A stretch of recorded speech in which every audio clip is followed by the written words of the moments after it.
머리말. 인간은 생각할 뿐만 아니라 말을 하고 글을 씁니다. 이 책은 글쓰기를 다룹니다.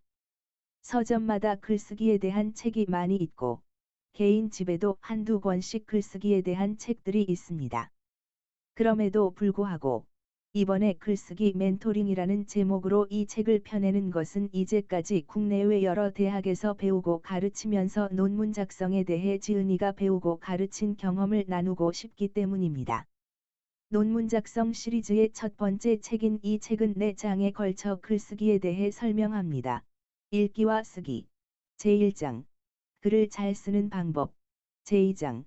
바른 글쓰기. 제3장. 글쓰기 실제. 제4장.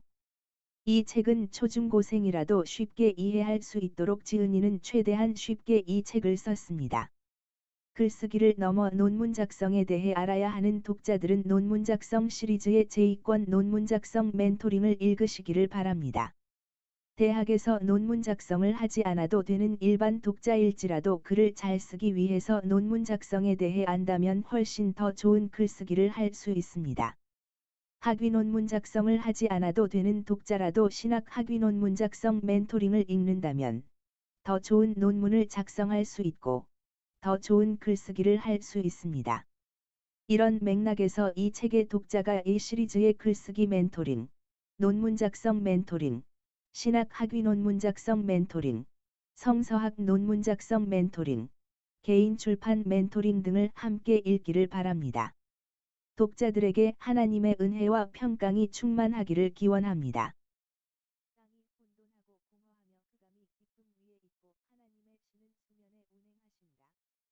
차례. 머리말. 제1장 읽기와 쓰기. 1. 글을 왜 쓰는가? 2. 좋은 글은 어떤 글인가? 3. 글을 어떻게 구분할 수 있는가? 4. 이야기란 무엇인가? 5. 설명을 어떻게 할 것인가? 6. 책을 어떻게 읽을 것인가? 7. 어떤 책을 읽을 것인가? 제2장 글을 잘 쓰는 방법. 1. 글을 잘 쓰려고 힘쓰자. 2. 글쓰기의 기초를 알자. 3. 글쓰기 능력을 키우자. 4. 차이점을 발견하자. 5. 단어를 제대로 사용하자. 6. 문장을 바르게 쓰자. 7. 문단을 바로 알자. 8. 이야기하듯이 글을 쓰자. 9. 반복 법칙을 사용하자. 10. 주제어를 바로 쓰자. 11. 주제문을 정확하게 쓰자. 제3장 바른 글쓰기. 1. 한글 맞춤법이 무엇인가? 2. 띄어쓰기를 어떻게 할 것인가? 3. 문장 보호를 어떻게 쓸 것인가? 4. 외래어를 어떻게 표기할 것인가? 제4장 글쓰기 실제. 1. 글쓰기를 어떻게 시작할 것인가? 2. 글쓰기 준비를 어떻게 할 것인가? 3. 글을 어떻게 전개할 것인가? 4. 개요를 어떻게 작성하는가? 5. 구글을 어떻게 활용할 것인가? 6. 글을 어떻게 검토할 것인가? 참고문헌. 부록. 1. 간추린 한글 맞춤법. 2. 간추린 띄어쓰기. 3. 간추린 문장 보호. 4. 간추린 외래어 표기법.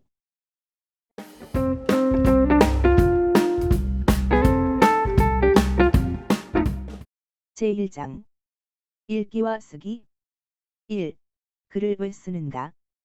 Q. 글을 쓰기 위해 왜 글쓰기를 배워야 하나요? A. 우리의 삶이 말하고 글을 쓰는 일이기에 우리는 글을 쓰고 책을 냅니다. 왜 사람들은 글을 쓰는가? 글을 쓰는 일은 쉽지는 않지만 나름대로의 큰 보람이 있기에 사람들은 힘이 들더라도 글을 씁니다. 우리 인생의 삶에는 말과 글이 함께합니다. 글을 왜 쓰는가라는 질문은 말을 왜 하는가라는 질문과 마찬가지라 할 수 있습니다. 그럼에도 불구하고 말하기와 글쓰기를 달리 생각하는 것은 역사적으로 오랜 기간에 걸쳐 말하는 언어, 구어와 글쓰는 언어, 문어가 달랐기 때문입니다. 하지만 오늘날에는 누구든지 글 쓰듯이 말하고 말하듯이 글을 쓸 수 있습니다. 글은 자기 자신이다. 글은 자신의 내면을 비춰주는 거울입니다. 글은 인간의 의사소통 수단입니다. 인간의 사상 감정을 소리 대신에 글자로 표현한 것이 글입니다. 글쓰기는 자기 자신을 보여주는 창조 행위입니다. 옛부터 신원서판이란 말이 전해지고 있습니다. 문자의 뜻대로 보면 인물 좋고, 말 잘하고, 글 잘 쓰고, 판단이 정확한 것을 가리킵니다. 본래 이 말은 중국 당나라에서 관리를 선발하는 4가지 자질이었다고 알려져 있습니다. 이 4가지 기준을 쉽게 풀어보면 인물됨, 말하기, 글쓰기, 판단력을 가리킵니다. 시대에 따라 지도십의 유형도 달라지지만 예나 지금이나 말하기와 글쓰기를 잘하는 것은 지도자에게 반드시 필요합니다. 신원서판은 지도자의 4가지 자질에 대해 말하지만 사람의 됨됨이를 말할 때 내면의 자질뿐만 아니라 외모조차도 말하기나 글쓰기와 동떨어져 있다고 말할 수는 없습니다. 판단력에 대해서도 마찬가지로 말할 수 있습니다. 우리의 말뿐만 아니라 우리의 글은 우리 자신을 그대로 드러냅니다. 우리 글은 우리 자신입니다. 쓰는 것이 힘이다. 아는 것이 힘이다는 영국 철학자 베이컨의 주장에 근거하는 격언입니다. 베이컨 자신이 쓴 용어는 라틴어로 ipsa scientia potestas est이며 이는 영어로는 knowledge itself is power 곧 알 자체가 힘이다를 뜻합니다. 아는 것이 힘이다 라는 말은 격언 자체가 지닌 영향력 때문에 여러 사람들에 의해 재해석되어 왔습니다. 어떤 이는 이를 아는 것을 행하는 것이 힘이다라고 해석합니다. 이런 맥락에서 이 격언을 해석하면 오늘날 쓰는 것이 힘이다로 바뀌어야 합니다. 오늘 우리는 누군가에게 전화를 할 뿐만 아니라 문자 메시지를 보냅니다. 많은 사람들이 여러 차례에 걸쳐 카톡방에 글을 씁니다. 말하기와 글쓰기는 우리의 일상입니다. 이제 단순한 말하기를 넘어 세상을 조금이나마 긍정적으로 바꾸는 글쓰기는 논리적 체계적 사고, 자기 표현, 문장력과 어휘력, 상식과 전문 지식 등을 기초로 자기의 능력을 종합적으로 세상에 보여주는 일입니다.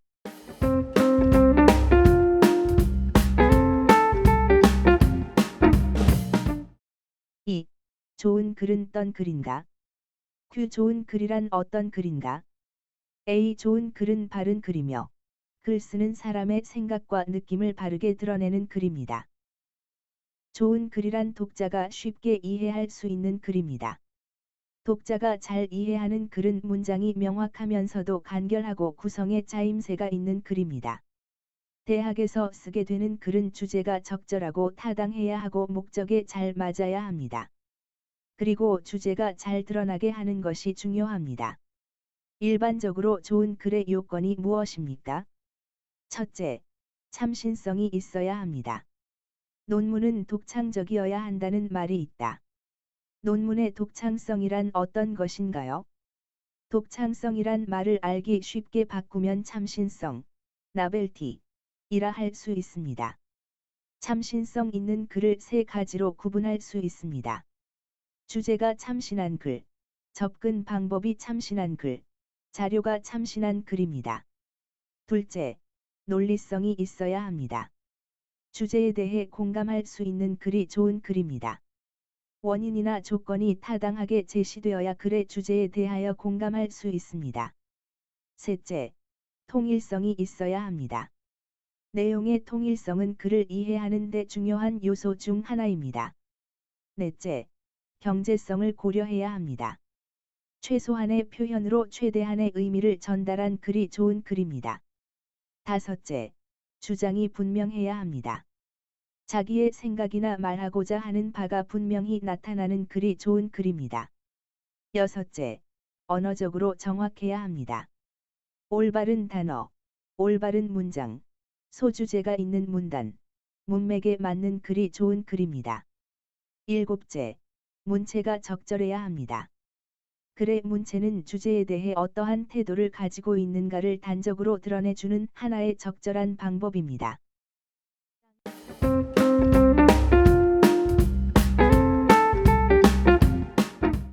3.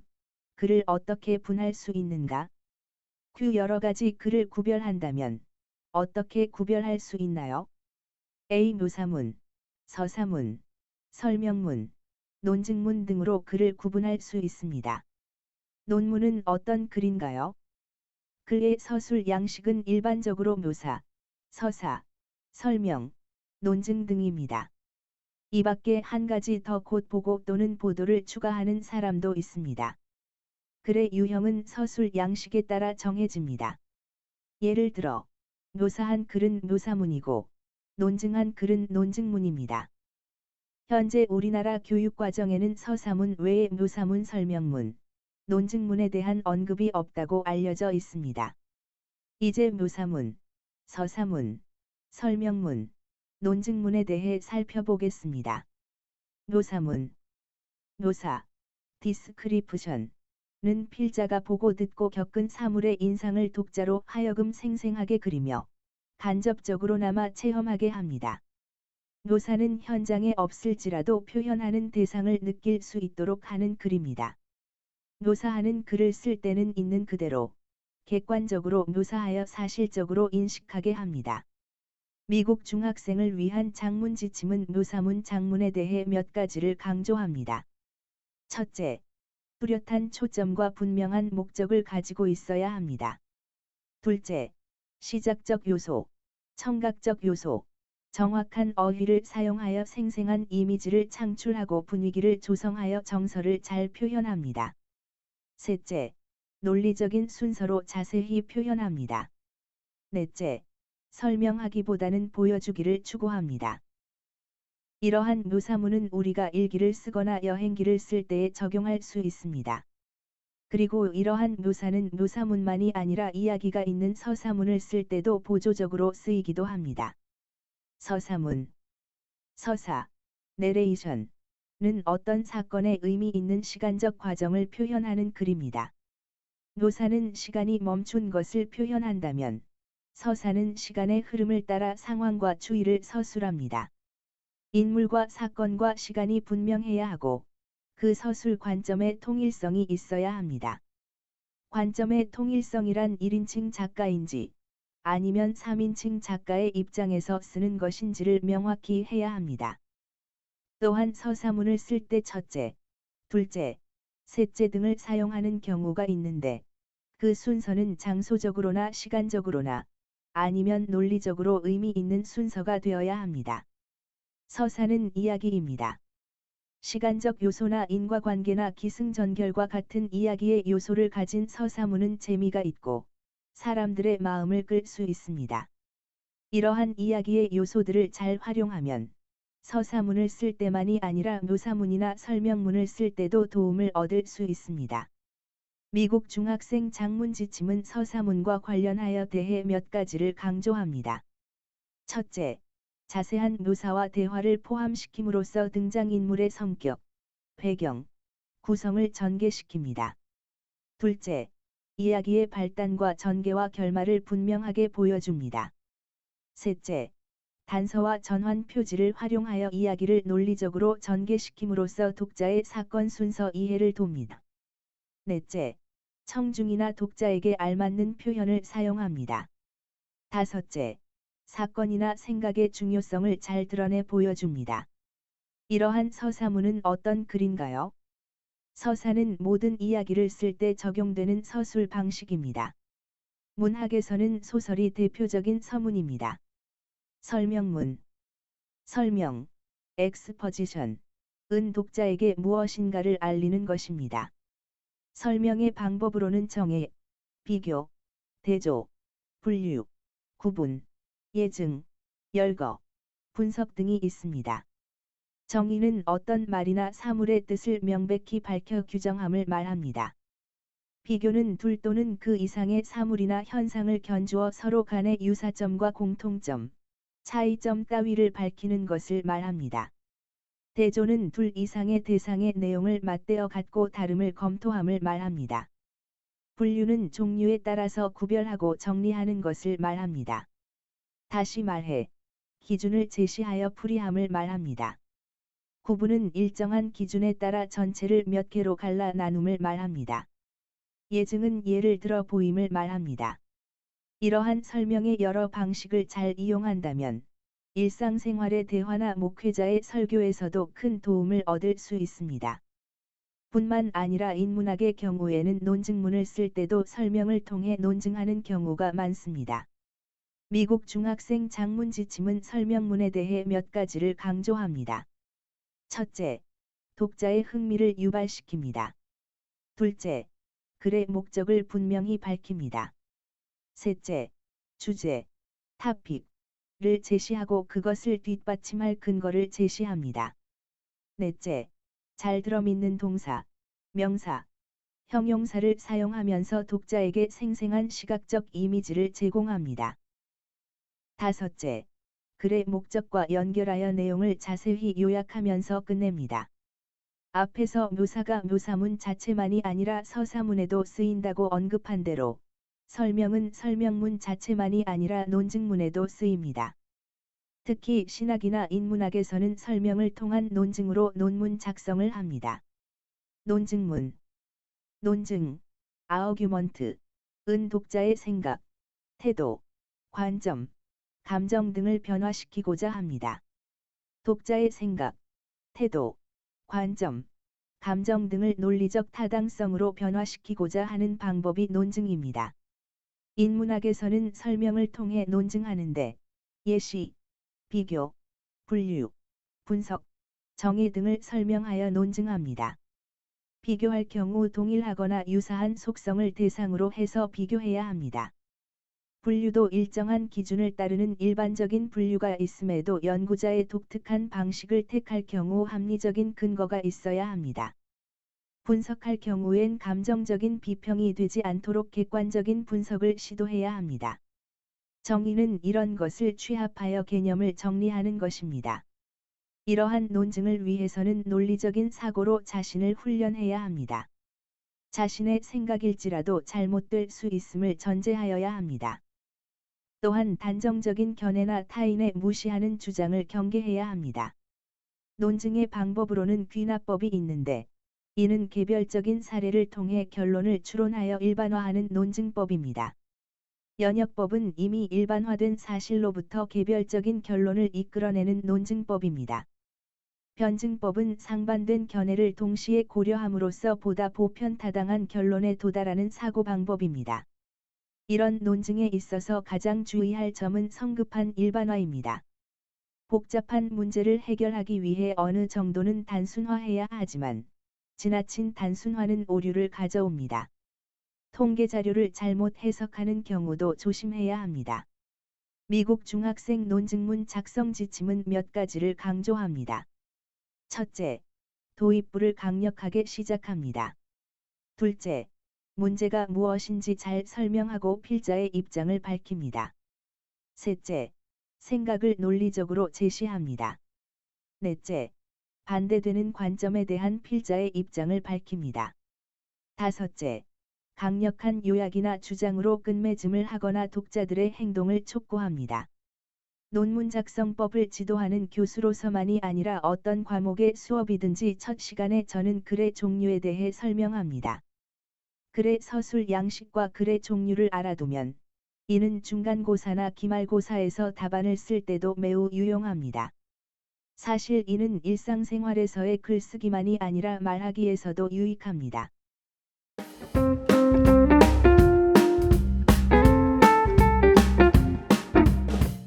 4. 이야기란 무엇인가? Q 이야기란 무엇인가요? A 이야기에는 세 가지 요소 곧 시간적 순서, 인과관계, 기승전결이 있습니다. 이야기란 무엇입니까? 여러 해 동안 저는 이야기의 세 가지 요소, 다시 말해, 시간적 순서, 인과관계, 기승전결을 설명해 왔습니다. 다시 말해, 시간적 순서, 인과관계, 기승전결이 있는 말이 이야기라고 말해 왔습니다. 이러한 세 가지 요소를 지닌 이야기가 있는 강해, 설교, 수필, 소설, 드라마가 좋다고 가르쳤습니다. 그런데 사실 이야기의 의미는 여러 가지로 이해되고 있습니다. 이야기란 오늘날 우리에게 무엇일까요? 플롯. 이야기에 대해 말하면 많은 이들이 플롯을 생각합니다. 사실 플롯이란 인물, 주제, 배경, 문체 등과 함께 허구의 이야기를 구성하는 기본 요소입니다. 1. 플롯 구성의 단계 구분법. 플롯은 드물게는 2단계와 6단계로 이루어지기도 하지만 일반적으로는 3, 4, 5단계의 세 가지 단계 구분법이 있습니다. 첫째, 3단계로 구분하는 이론은 기점 대시 중추 대시 종결로 이루어집니다. 기점 대시 중추 대시 종결. 둘째, 4단계로 구분하는 이론은 가장 널리 사용되는 방법입니다.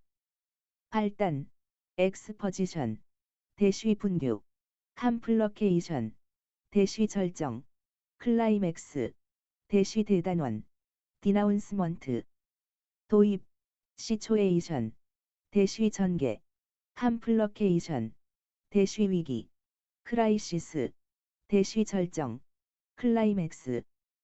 발단, 엑스퍼지션, 대시 발전, 디벨롭먼트, 대시 절정, 클라이맥스, 대시 해결, 레졸루션. 셋째, 5단계로 구분하는 이론은 두 번째 단계를 제1행동 단계와 제2행동 단계로 나눕니다. 발단 대시 제1행동 단계 대시 제2행동 단계 대시 발발 대시 결말. 넷째, 6단계로 구분하는 이론은 반전이 있는 단계론이며 널리 알려진 단계론은 아닙니다.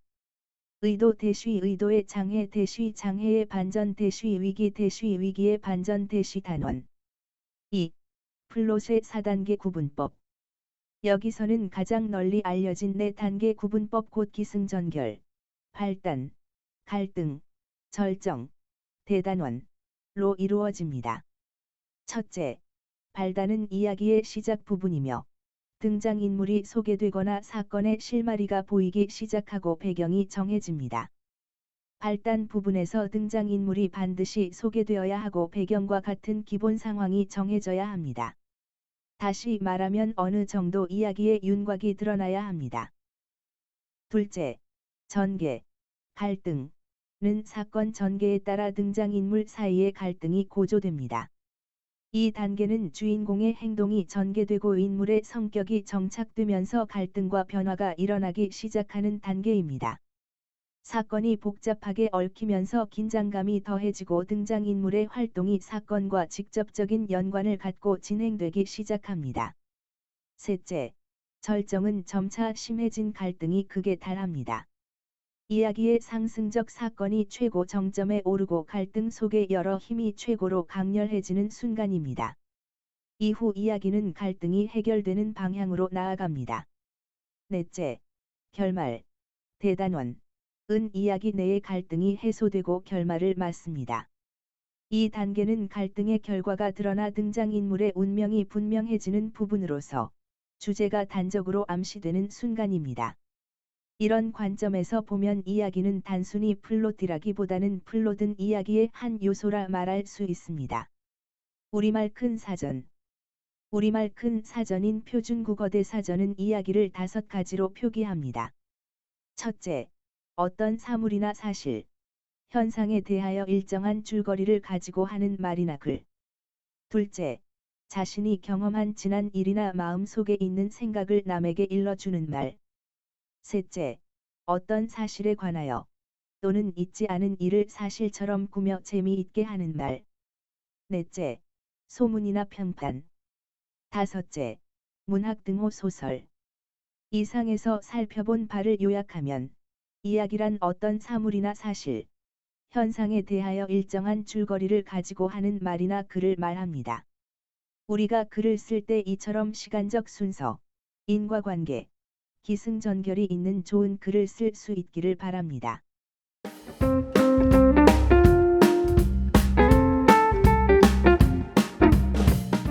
(5) 설명을 어떻게 할 것인가? q. 어떻게 설명을 잘 할 수 있나요? a. 여러 가지 설명의 방식을 알면 설명 대상에 따라 이를 사용하여 잘 설명할 수 있습니다. 학기가 시작되어 어떤 과목의 첫 수업을 시작할 때 저는 설명이 무엇인지 알려줍니다. 설명이란 무엇인가요? 이를 세분하면 다음과 같습니다. 정의, 비교, 대조, 예시, 분류, 구분, 열거, 분석 등. 앞에서 신학이나 인문학 논문 작성을 위해 설명이 쓰인다는 점을 언급했습니다. 논문 작성을 위해 설명이 무엇인지에 대한 바른 이해가 필요합니다. 설명에 대한 바른 이해는 설명문 작성을 위해서만이 아니라 바른 논증문 작성을 위해서 반드시 필요하다고 말할 수 있습니다. 이제 설명의 여러 방식에 대해 살펴보겠습니다. 정의, definition는 어느 용어에 대해 명확한 의미를 부여하는 글쓰기 작업입니다.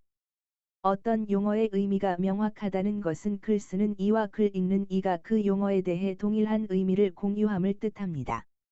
전문 용어나 어려운 낱말이 아니더라도 의미가 애매한 낱말, 불분명하게 사용되는 용어도 정의할 필요가 있습니다. 다시 말해, 정의는 특정 개념을 명제 형식으로 진술하거나 어떤 대상의 범위를 규정하는 설명 방식입니다.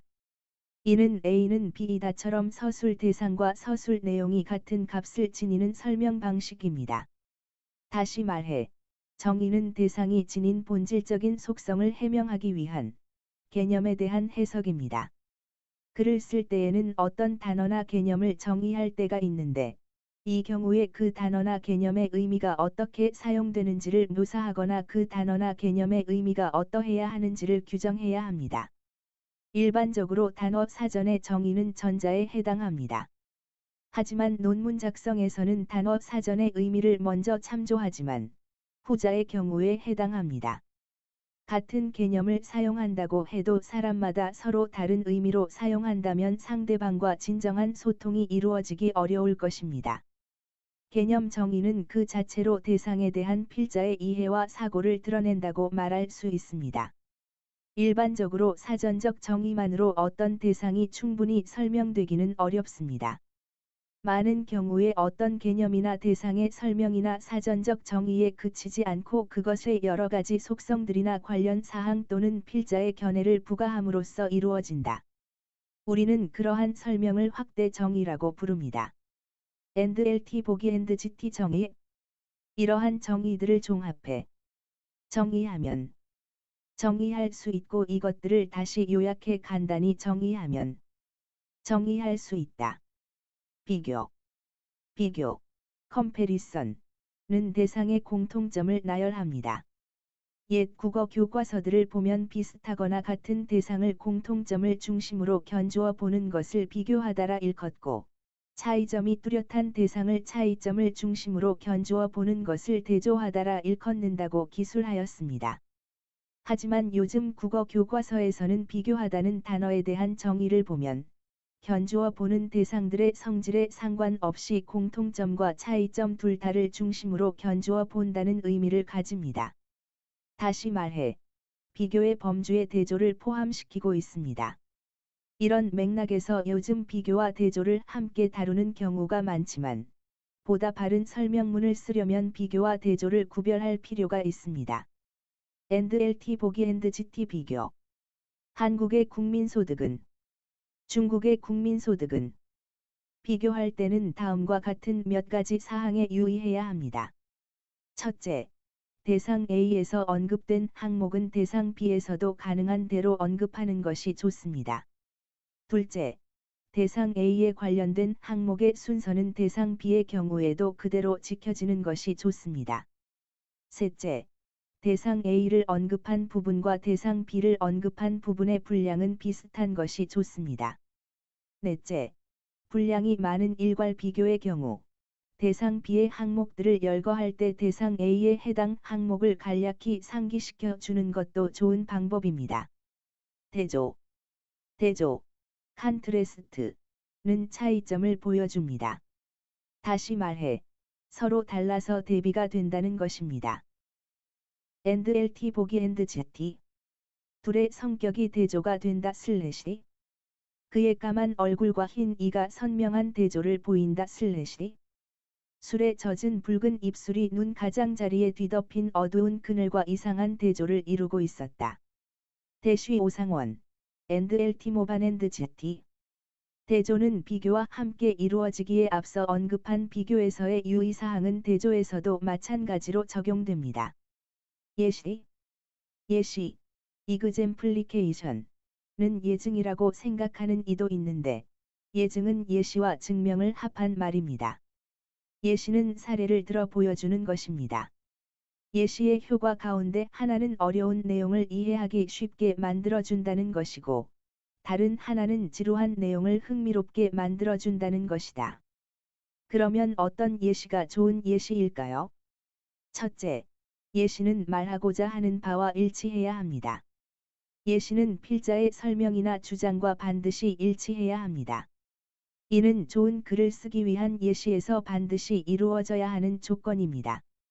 둘째, 예시 그 자체가 참신하고 흥미로워야 한다.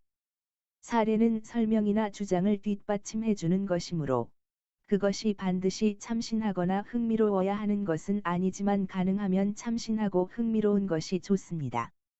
예시 사례들이 글 전체를 참신하고 흥미롭게 만드는 데 매우 크게 기여합니다. 그래서 좋은 글을 쓰기 위해서는 참신하고 흥미로운 사례들을 찾기 위한 노력이 거의 반드시 선행되어야 합니다. LT 보기 Z. 그러한 믿음의 훌륭한 예로 아벨의 믿음을 들 수 있다. 분류, 클래서퍼케이션은 기준을 제시하여 풀이합니다.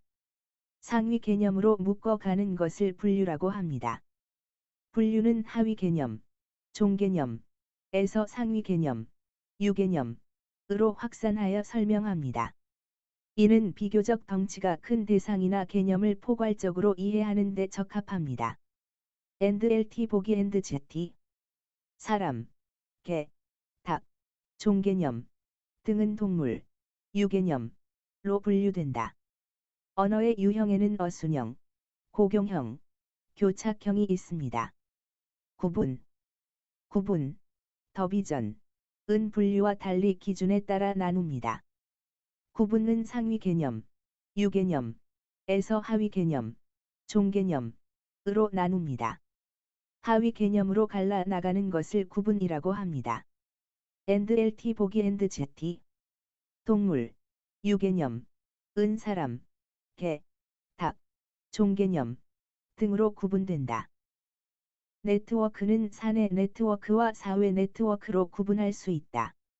열거, 이누머레이션은 같은 성질을 가진 것들을 차례로 제시합니다. 글을 읽다 보면 첫째, 둘째, 셋째 등을 볼 수 있는데, 이러한 글쓰기가 열거입니다. LT 보기 Z. 대표적 기능 4가지를 열거할 수 있다. 분석, 에너시스, 은 어떤 연구 대상을 여러 구성 요소로 나눕니다. 구성 요소가 유기적으로 결합되어 있는 연구 대상을 그 구성 요소나 부분으로 나누는 설명 방식입니다. LT 보기 Z. 꿈꾸다는 명사 꿈과 동사 꾸다로 언어학적으로 분석할 수 있다. 유추, 에너나지, 는 어떤 대상의 특징을 그와 유사한 다른 대상에도 적용시키는 설명 방식입니다. 어떤 대상의 특징을 먼저 제시하고 그것과 일부의 속성이 일치하는 다른 대상도 그런 특징을 가질 것이라고 정리해 나가는 설명 방식입니다. LT 보기 Z. 제주도산 귤은 신맛이다. 그러므로 제주도산 귤과 유사하게 생긴 캘리포니아산 오렌지는 신맛일 것이다. 무엇을 설명하고자 할 때 그것을 직설법으로 표현하지 않고 유추는 그와 비슷한 다른 대상에 빗대어 표현하는 설명 방식입니다. 땅이 혼돈하고 공허하며 흑암이 깊음 위에 있고 하나님의 신은 수면에 운행하시니라. 6. 책을 어떻게 읽을 것인가? Q. 글쓰기에 도움이 되는 독서법이 있나요? A. 글쓰기를 위해 자신만의 효율적인 독서법이 있어야 합니다. 생물에 체계적으로 학명을 붙인 생물학자 린네는 인간에게 호모사피엔스하고 불렀습니다. 오늘날 인간에게 붙여진 수많은 학명 중에는 호모 부커스 곧 책 읽는 인간도 있습니다. 인간은 글을 배운 후부터 책을 읽습니다. 하지만 우리 중에 어떤 이들은 1년 동안 책 한 권을 읽기가 쉽지 않다는 것을 알고 있습니다. 하루 동안에도 몇 시간씩 TV 시청을 하면서도 책을 읽지는 않습니다. 어떻게 책을 읽어야 할까요? 어떻게 책을 읽을 것인지를 생각하면서 우리가 한 가지 마음에 둘 것은 글쓰기를 위한 책 읽기입니다. 미래 독서법. 고전 읽기가 좋다는 말을 듣지만 고전 읽기는 우리에게 쉬운 일은 아닙니다. 쉽지 않은 고전 읽기를 할 수 있다면 어떤 책이라도 특수 분야의 전공서라도 읽을 수 있습니다. 학교에서 학기 초 첫 수업을 시작할 때 저는 널리 알려진 밀의 고전 독서법을 소개합니다. 밀은 영국의 철학자, 정치 경제학자, 그리고 현실 정치에 참여하여 국회의원을 지냈고 여러 분야에 걸쳐 수많은 저술을 남겼습니다. 초등학생 때부터 그는 플라톤, 아리스토텔레스, 키케로 등 천재 사상가들의 저작을 읽고 그들의 위대한 사고 능력을 자신의 것으로 만드는 독서를 하였습니다. 매일 아침 그의 아버지는 그와 깊이 있는 토론을 했다고 알려져 있습니다. 그의 4단계 독서법은 다음과 같습니다. 첫째, 고전 저자에 관한 쉬운 설명서를 읽습니다. 둘째, 이해가 잘 안 되더라도 통독을 하되 소리 내어 읽으면 더 좋습니다. 셋째, 이해되지 않는 부분을 이해될 때까지 몇 번이고 소리내어 읽으면서 정독을 합니다. 넷째, 중요 구문을 노트에 필사합니다. 임상 실험에 따르면 이러한 미래 독서법은 초등학생에게도 효과가 있고 노숙자에게도 효과가 있다고 알려져 있습니다. 둔재도 천재로 만든다고 선전이 이루어지기도 한 이 독서법은 독서법 중에서 가장 널리 알려져 있고 존 스튜어트 밀의 철학, 고전 독서법으로 불리고 있습니다. 이스라엘이 페르시아 제국의 지배를 받을 때 에스라는 예루살렘 성문에서 성경책을 낭독했습니다. 이스라엘 자손이 그 본성에 거하였더니 7월에 이르러는 모든 백성이 일제히 수문 앞 광장에 모여 학사 에스라에게 여호와께서 이스라엘에게 명하신 모세의 율법책을 가지고 오기를 청하였다. 7월 1일에 제사장 에스라가 율법책을 가지고 남자 여자 무릇 알아들을 만한 회중 앞에 이르렀다. 수문 앞 광장에서 새벽부터 오전까지 남자, 여자 무릇 알아들을 만한 자의 앞에서 읽음에 뭇 백성이 그 율법책에 귀를 기울였다. 학사 에스라가 특별히 지은 나무 강단의 섬에 그 우편에 선 자는 맏디다와 스마와 아나야와 우리야와 힐기야와 마아세야여 그 좌편에 선 자는 브다야와 미사엘과 말기야와 하숨과 하스바다나와 스가랴와 느술람이라. 여기서 주목할 것은 소리 내어 읽는다는 점입니다. 사실 독서의 역사에서 르네상스 시대 전까지는 독서는 소리 내어 읽는 것이었습니다. 신구약 성경의 저자들도 성경 읽기는 소리 내어 읽는 것을 염두에 두었을 것으로 여겨집니다. 낭독의 역사. 여기서 우리는 글쓰기와 책 읽기의 관계에 대해 좀 더 알아볼 필요가 있습니다. 인류의 역사는 문자 발명으로 인한 문자 기록을 기준으로 선사시대와 역사시대로 구분됩니다. 인류의 역사는 글쓰기의 역사라 부를 수 있습니다. 그런데 이러한 문자 기록의 초기부터 글은 낭독하기 위해 쓰여졌습니다. 오늘날 대부분의 사람들이 글을 읽을 때 소리 내지 않고 묵독을 합니다. 하지만 이러한 개인적인 묵독은 르네상스 이후에나 발견됩니다. 글을 쓰고 소리 내어 읽어보는 일은 글쓰기의 매우 중요한 한 부분이라고 여길 수 있습니다. 이와 같이 밀의 고전 읽기나 에스라의 성경 읽기가 시사하듯이 눈으로 책을 읽기보다는 목소리를 내어 책을 읽고 온 몸으로 느끼는 책 읽기가 이루어지기를 바랍니다. 저는 글을 쓰면 텍스트 투 스피치 프로그램을 사용하여 다른 누군가의 음성으로 들어봅니다. 요즘에는 여러 가지 좋은 텍스트 투 스피치 프로그램이 있지만 NLT 구글 번역 GT에서도 글을 읽어주는 부가 기능을 제공합니다. 여기서 마이크 이미지를 누르면 쓴 글을 읽어줍니다. 땅이 혼돈하고 공허하며 흑암이 깊음 위에 있고 하나님의 신은 수면에 운행하시니라. 7. 어떤 책을 읽을 것인가? q 글쓰기에 도움이 되는 책을 소개해 주실 수 있나요? A. 여러 가지 추천서들을 읽으시기를 바랍니다. 어떤 책을 읽어야 할까요? 책 읽기는 우리 인간의 삶의 질을 결정하기 때문에 의도적이고 신중하게 해야 합니다. 어린이나 청소년의 독서 지도는 철학, 역사, 문화, 예술 등 다양한 분야 책을 읽을 수 있도록 해야 합니다. 특정 분야에 한정된 독서는 편협한 시각의 인간을 만듭니다. 인생이 무엇인지, 행복이 무엇인지, 진선미가 무엇인지, 자유, 평화, 정의가 무엇인지에 대한 책을 읽을 수 있게 해야 합니다. 좋은 글을 쓰기 위해서는 좋은 책을 읽어야 합니다. 일반 고전, 더 나아가 기독교 고전 읽기도 추천합니다. 학문 분야나 전공에 따라 추천할 만한 책들이 있고, 아동, 청소년용 추천서들도 있습니다. 기독교 고전. 기독교 고전으로 가장 널리 알려진 책은 존 버년의 철로역정입니다. 1678년에 발간된 이 소설은 서양에서는 성경 다음으로 많이 읽힌 책이라고 있습니다. 오늘날까지 200여 언어로 번역된 이 책을 우리 가운데 실제로 읽은 이들이 얼마나 될까요? 이 책을 저도 정독한 적이 없습니다. 1976년 봄에 소명을 받고 이 책을 정독하려고 손에 들었을 때 그 책의 등장인물들의 이름이 너무나 낯설었던 기억이 납니다. 오늘날 크리스찬 정도로 번역하면 좋은 주인공 이름 크리스찬이 한자어로 기독도였던 것으로 기억됩니다.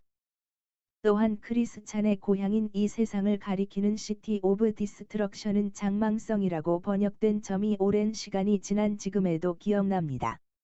이러한 고전은 오늘날 널리 쓰이는 말로 새롭게 번역되고 출판할 필요가 있습니다.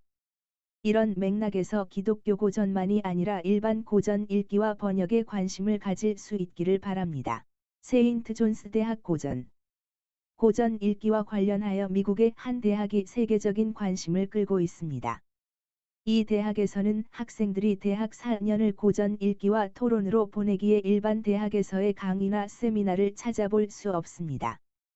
교수들은 학생들의 고전 읽기와 토론을 지원하는 일에 참여합니다. 미국 명문대학교 중 하나라고 알려진 세인트 존스 대학교에서는 플루타르크, 아리스토텔레스, 아르키메데스로 기본을 쌓은 후 20세기 저작들을 향해 나아갑니다. 이렇게 하게 하는 이유는 고전 독서와 토론을 마치면 세계가 왜 이렇게 만들어졌는지 명확히 이해할 수 있다고 여기기 때문입니다. 보기 세인트 존스 대학 고전 목록 1학년 호메로스 일리아스 오디세이 아이스킬로스 아가멤논 제주를 바치는 여인들 에우메니데스 묶인 프로메테우스 소포클레스 오이디푸스 콜로노스의 오이디푸스 안티고네 필록테테스 투키디데스 펠로폰네소스 전쟁사 에우리피데스 히폴리토스 바카이 헤로도토스 역사 아리스토파네스 구름 플라톤 메논 르기아스 변명 크리톤 파에돈 향연 파르메니데스 테아이테투스 소피스트 티마이오스 파에드로스 아리스토텔레스 시학 물리학 형이상학 니코마쿠스 윤리학 생성 소멸론 정치학 동물부분론 동물의 생식에 관하여 유클리드 기하학원론 루크레티우스 사물의 본성에 관하여 플루타르코스 리쿠로고스 솔론 니코마코스 산술론 라부아지의 화학교론 합의 동물의 심장과 혈액의 운동에 관한 연구 아르키메데스 파렌하이트 아보가드로 돌턴 가니차로 버르초우 마리오트 드리슈 게일 위삽 수페만 스티오스 J.J. 톰슨 멘델레예프 베르톨레 J.L. 프루스트의 논문들 2학년 성경 아리스토텔레스 영혼론 명제론 분석론 전편 범주론 아폴로니우스 원불곡설론 베르길리우스 아이네이스 플루타르코스 시저 젊은 가토 에픽테토스 오록편람 타키투스 연대기 프톨레마이오스 알마게스트 아우구스티누스 고백록 성 안셀무스 프로스로기움 토마스 아퀴나스 신학대전 이단 논박대전 단테 신곡 초석 캔터베리 이야기 드프레 미사곡 마키아벨리 군주론 대화론 코페르니쿠스 천구의 회전에 관하여